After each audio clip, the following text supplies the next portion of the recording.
कभी ऐसा महसूस हुआ है कि दिमाग में कोई बहुत ही जबरदस्त कमाल का आइडिया आया हो, एक ऐसा आइडिया जो शायद सब कुछ बदल दे, और फिर कुछ भी नहीं होता। वो आइडिया बस दिमाग में ही कहीं बंद होकर रह जाता है। तो आज हम उसी ताले को खोलने की कोशिश करेंगे और ये समझेंगे कि अपने बेहतरीन विचारों को हकीकत में कैसे लाया जाए। ये एक ऐसी फीलिंग है जिससे हम सब कहीं ना कहीं गुजरे हैं, है ना?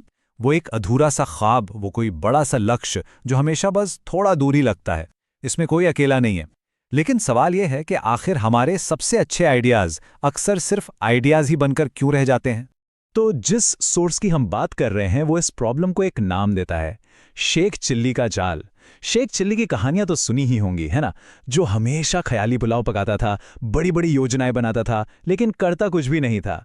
ये बिल्कुल वही बात है, सिर्फ ख्यालों की दुनिया में जीना और असल दुनिया में कोई एक्शन ना लेना। तो चलिए सपने देखने वालों की इस दुविधा को थोड़ा और समझते हैं। हम सबको लगता है कि हमारे आइडियाज तो बहुत शानदार हैं, तो फिर हम उन पर काम क्यों नहीं कर पाते?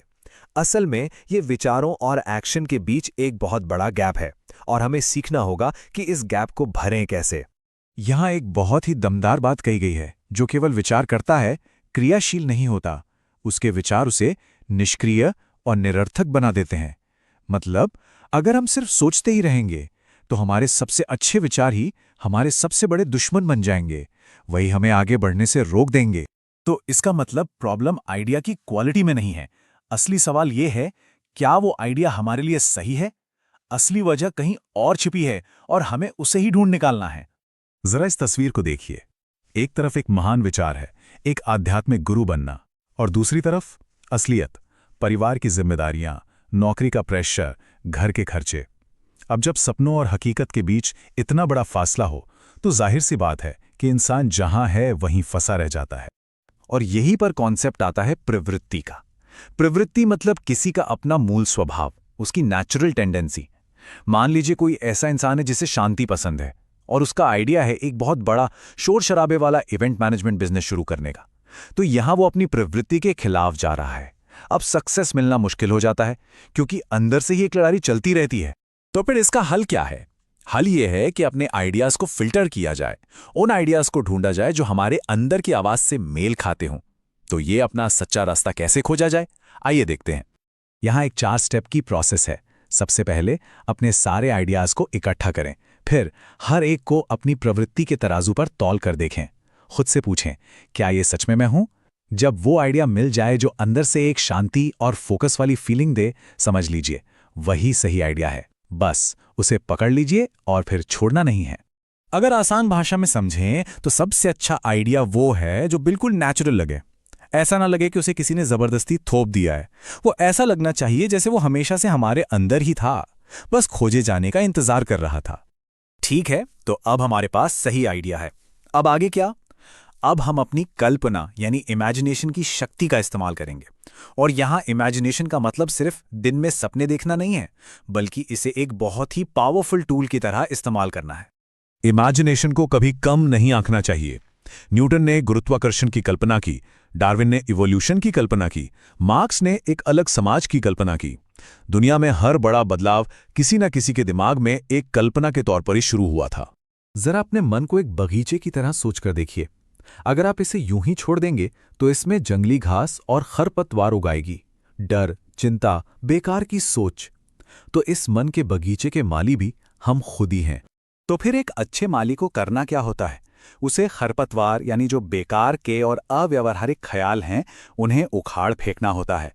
अपने अच्छे विचारों को पानी देना होता है, उन्हें पोषित करना होता है, और ये भी देखना होता है कि उनके बढ़ने के लिए सही मिट्टी यानी सही रिसोर्सेज हैं भी या नहीं। इसका नतीजा क्या होता है? एक बेगाम कल्पना इंसान को नीचे खींचती है, डर और चिंता पैदा करती है। वहीं एक डिसिप्लिन्ड और फोकस्ड कल्पना ऊपर उठाती है, कुछ नया बनाने और हासिल करने की ताकत देती है। ये वो चुनाव है जो हर रोज करना पड़ता है। तो अब एक अच्छा आइडिया भी है, कल्पना भी उस पर काम कर रही है, लेकिन कहानी का एक आखिरी और सबसे जरूरी हिस्सा अभी भी बाकी है, और इसके बिना बाकी सब कुछ बिखर सकता है। अब हम उस पुल को बनाने जा रहे हैं जो विचार को कर्म से जोड़ता है।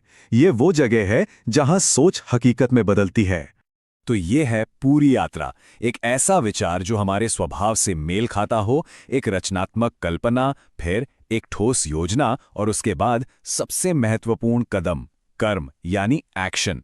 इसके बिना कभी भी कोई परिणाम नहीं मिल सकता। एक बार जब रास्ता चुन लिया जाए तो फिर सिर्फ एक ही रास्ते पर चलना होता है। एक ही समय में 10 अलग-अलग दिशाओं में नहीं जाया जा सकता। फोकस बिल्कुल लेजर जैसा होना चाहिए।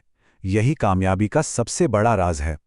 तो पूरी बात का निचोड़ ये है, बेमेल सपनों को छोड़कर ऐसी महत्वाकांक्षाएं चुनें जो आपसे जुड़ी हों। बेकार की कल्पनाओं को छोड़कर ऐसी योजनाएं बनाएं जो काम कर सकें, और भटकाव को छोड़कर एक निष्ठ प्रतिबद्धता को चुनें। और ये बात हमेशा याद रखने वाली है, आखिर में इंसान वही बन जाता है जिसकी वो कल्पना करता है। कल्पना ही हमारी दुनिया बनाती है। ये हमारे पास मौजूद सबसे बड़ी शक्ति है। तो आखिर में सवाल बस यही उठता है, हम अपने मन के बगीचे में क्या उगाना चुनेंगे? क्योंकि याद रखिए, हम जो भी बोएंगे फसल भी उसी की काटेंगे। हमारा भविष्य आज हमारे विचारों से ही शुरू होता है।